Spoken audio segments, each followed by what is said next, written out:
Okay, quick video because staying in the navigational guidelines when dealing with people on Twitter is a bit of a challenge because Twitter SJWs, these identitarians, they're the worst people on these left-wing identitarians are the worst. There are no right-wing identitarians because they're all on Gab and Telegram, which, holy cow, is based. If you think you were based before, get on Gab and Telegram, and it's like a whole new world of just, red pills from orbit and then just more red pills.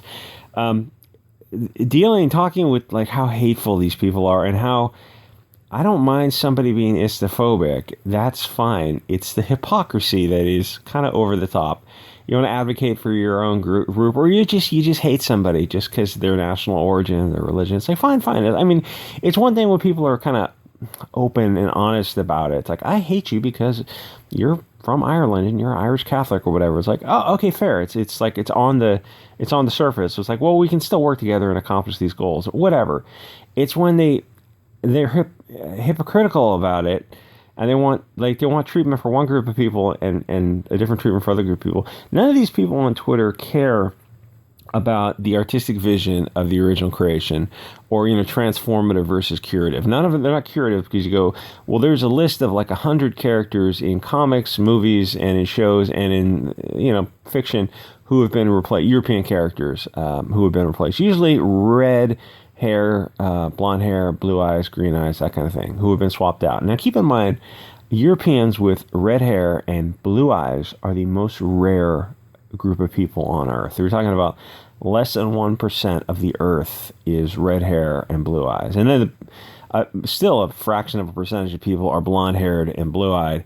And that's this tiny little fraction. Like European as a whole is 6% of the Earth, and it's shrinking every day.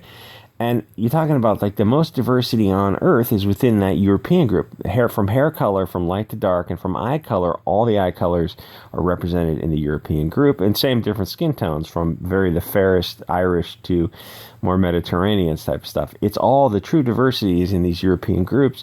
Now, nobody on Twitter cares if a blonde-haired, green-eyed Spider-Man's girlfriend was swapped out for somebody else. Like, they just don't care. They'll overlook it because it's not about anything other than using stuff as propaganda. It'd be like, here's the thing. Most true comic fans would be like, okay, listen, Gwen and Mary Jane, they are what they are. You have to follow the comic book. Otherwise, you're creating something else. And they would be the same for Luke Cage or for Wakanda or for all these, any other character. Would be like, no, it's got to be accurate. It's got to be what you saw in the comic book should be what you're seeing in live action. Be at least come to as close as possible. When you swap out MJ for whatever the heck that girl was, it's like, and then you swap out all the ancillary characters too. It's like, oh, we love Spider-Man. It's like, really? Well, where was Spider-Man? Because I saw a little bit of that, and it's like, Spider-Man was there, but everyone else was swapped out. And like, if you accept that, then you open the door to accepting every petty humiliation that comes down the pike. But nobody on Twitter cares about this story, the authenticity of it, because they don't care about Lord of the Rings. They don't care about anything other than to use it as a vehicle for propaganda. These people are the most hate-filled, evil people on Earth. And again, it's the hypocrisy of it that is just, it really makes people kind of roll their eyes. Like, so you're standing up for this other character because it went from fair to dark, but you're throwing a conniption fit over. You're not throwing a conniption fit over the 100 characters that have been replaced because you like the replacement. But you're only throwing a conniption fit over something like this where you think the character was coded, a space alien, was coded a certain way in the comic book. It's like, they go, oh, she's coded African. Like, well, she's an alien to start with. And I get that, like, well, okay, for live action, you have to somehow translate an alien into some human actor. They go, oh, she was coded African. Like, did you read the comic at all? At all. Well, she's got wavy hair. They're saying she got curly hair. Now, if you look through the dozens of photos of her in her different... She doesn't always look like that. It varies. It varies quite a bit. She always has wavy hair, like loose waves to tighter waves, but it's not curly hair. And to be fair, she's usually drawn fairly dark. Like...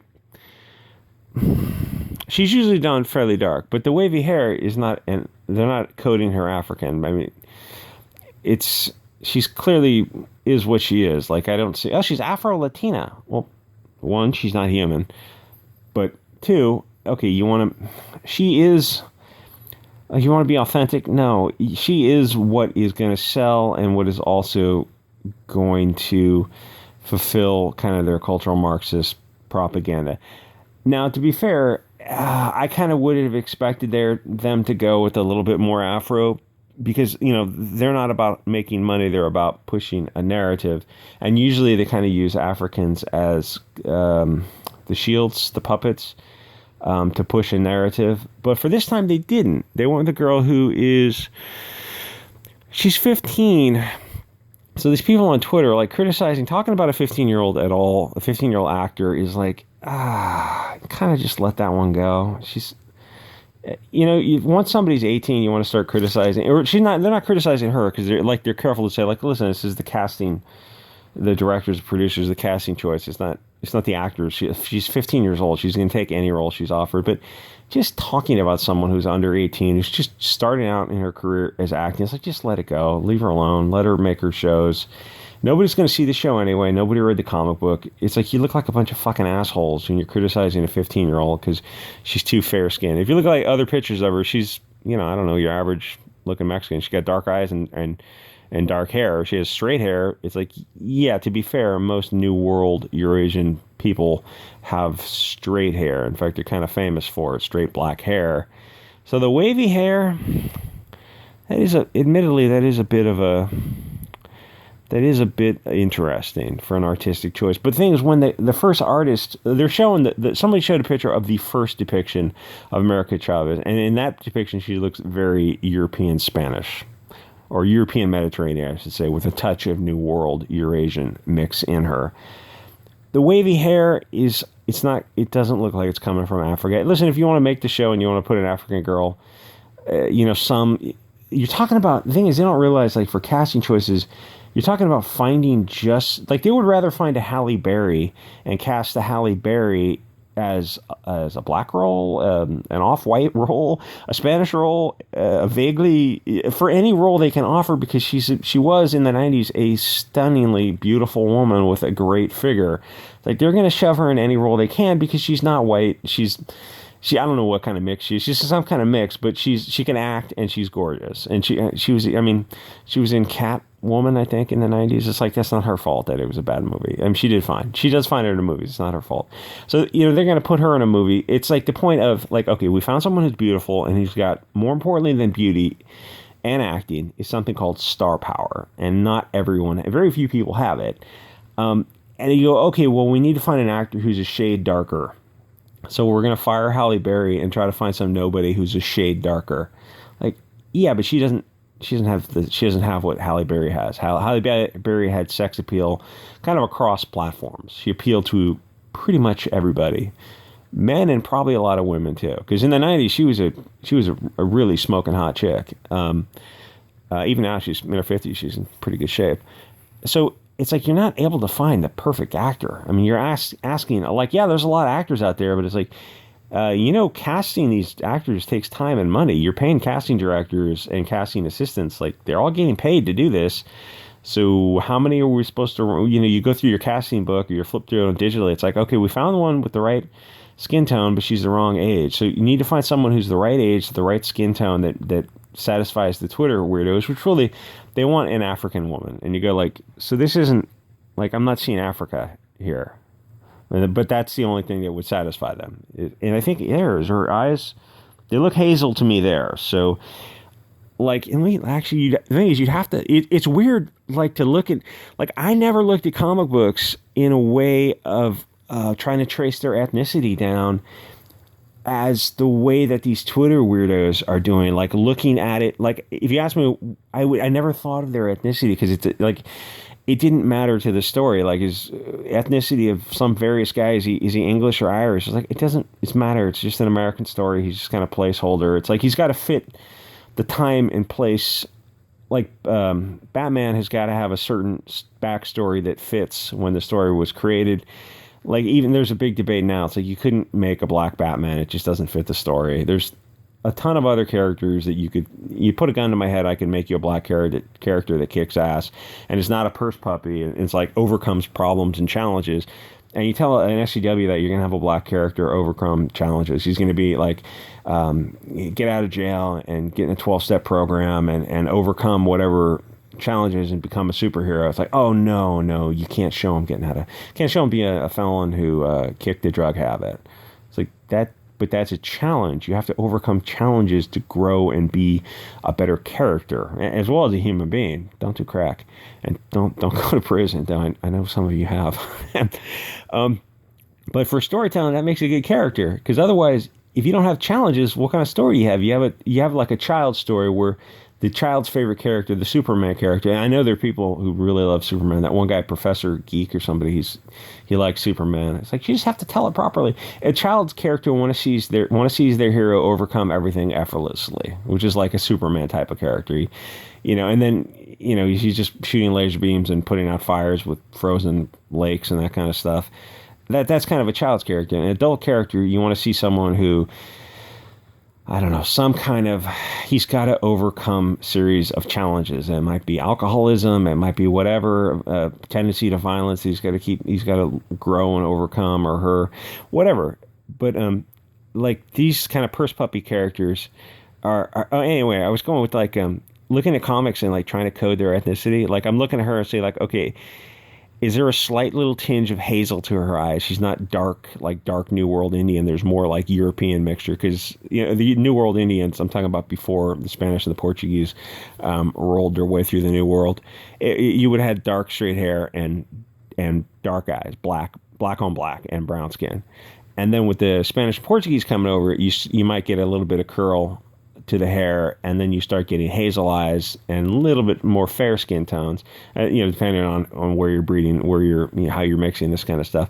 But like, there are the people who are going to read comics and they're looking at these pictures and they're looking for things that just aren't there, or they're looking to read things into it. It's like, could there be? Yeah, there could be a touch of Africa. I mean, there's a touch of Africa in the Spanish and Portuguese and Arab, and it's like, yeah, people are kind of mixed, but like enough to say like, oh, we need an African actress to play the role. That's not. I mean, this picture you can kind of see Africa in there a little bit, but then in some of the other pictures, like you don't see it at all. So the wavy hair is just coming from Europeans. Anyway, so there's like, so they cast this girl who's Mexican. She has dark hair and dark eyes and brown skin. She's Mexican. It's like, oh, she's not dark enough.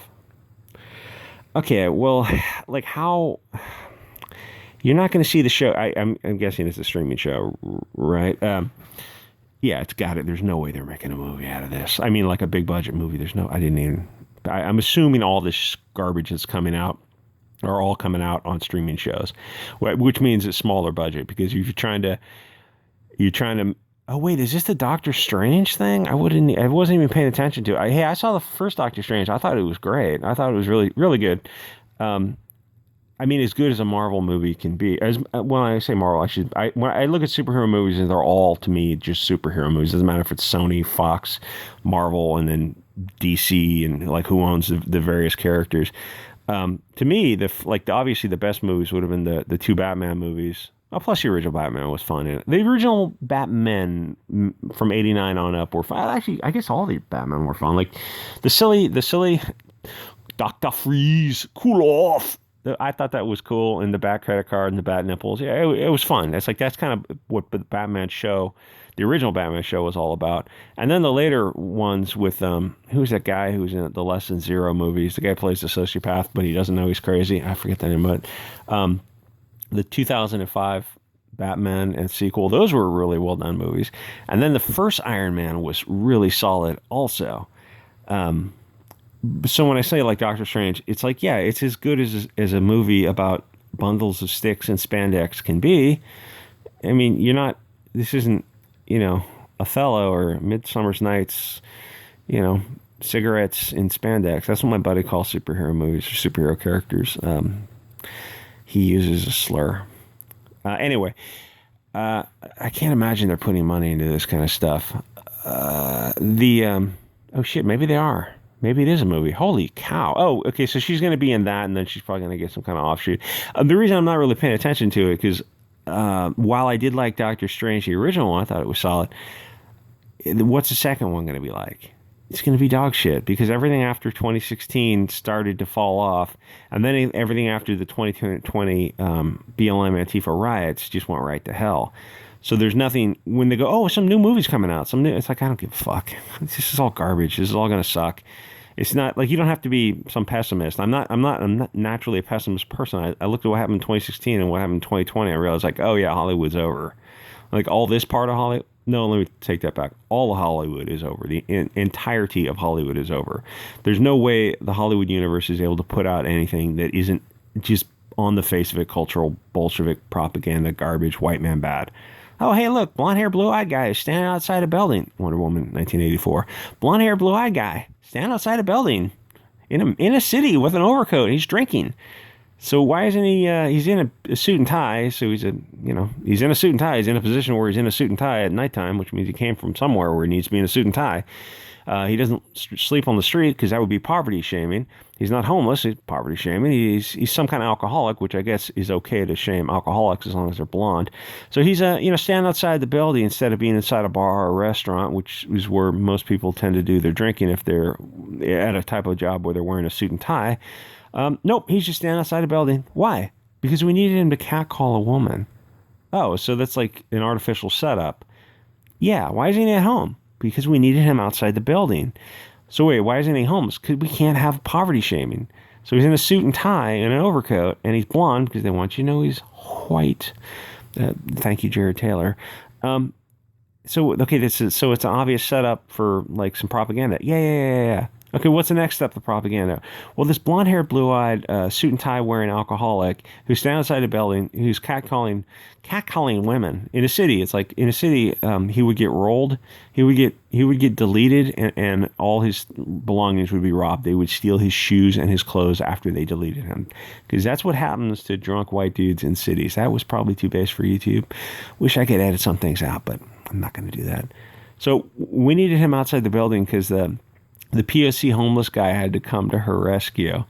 So the POC homeless guy had to come rescue the woman from the blonde alcoholic who's just... So he's standing outside the building like the writers are getting together. They're like, don't you think that's a bit on the nose? I mean, isn't it kind of like... They don't ever come across that because they're in this echo chamber. It's like this kind of might have worked in the 80s. It might have worked in the 80s when cultural Marxism was kind of fresh. But now it's like, when did Wonder Woman 84 come out? I don't know, a year ago, 2 years ago. It doesn't work because we've seen it 1,000 times and people watch this. In the back of their heads, the idea starts percolating and comes to the front. So this blonde-haired, blue-eyed, like they don't get the white thing so much. They just get that it's a businessman standing outside a building. But then back in the mind, they see like, okay, blonde, businessman, suit and tie. He's drinking from a bottle, standing outside a building, but he's not homeless because he's in a suit and tie. They want you to know he's got some money. You know, he's a professional class, but the black homeless guy has to rescue the white woman from the blonde, aggressive alcohol. It's like, if you live in a city, it's percolating in the back of your mind like, oh, this is just fucking ridiculous. This is insane. Like, who wrote this? And then you look at the people who are writing Wonder Woman, it's like, you're a bunch of crazy, these women are crazy. And you go, oh my God, you're misogynist. You criticized a woman. I criticized a fucking developmentally disabled person who wrote that piece of garbage. That doesn't pass the smell test. Why is this guy... And he goes, why are you harping over this one scene? Because it's a story killer. It kills the story. Oh, just let it go. You can't... It's like you couldn't reach up into the sky and pull the sun out of the sky and throw it at somebody. It's like that destroys the story as much as these little, or the beginning of, like this stuff sticks with me because now I have my eyes set for it. The beginning of Wonder Woman 84, there's a bunch of white guys who are at a mall and they're terrible bad people sticking up a mall. To be fair, it was like two fair-skinned guys and one dark-skinned guy who were acting up in a mall, doing something. It's like, that's not how gangs work, and that's not how terrible people work. So why are you putting this? The normie doesn't really understand that. They don't really get it, but they see a bunch of weird stuff like that. It all adds up and it all clicks in the back of their mind. Why am I just... See, I have a hard time not getting into base stuff. And it's like, now I've got a 20-minute video. I guess I can edit off this last little bit. Anyway, like, comment, subscribe. I'll see you guys all next episode.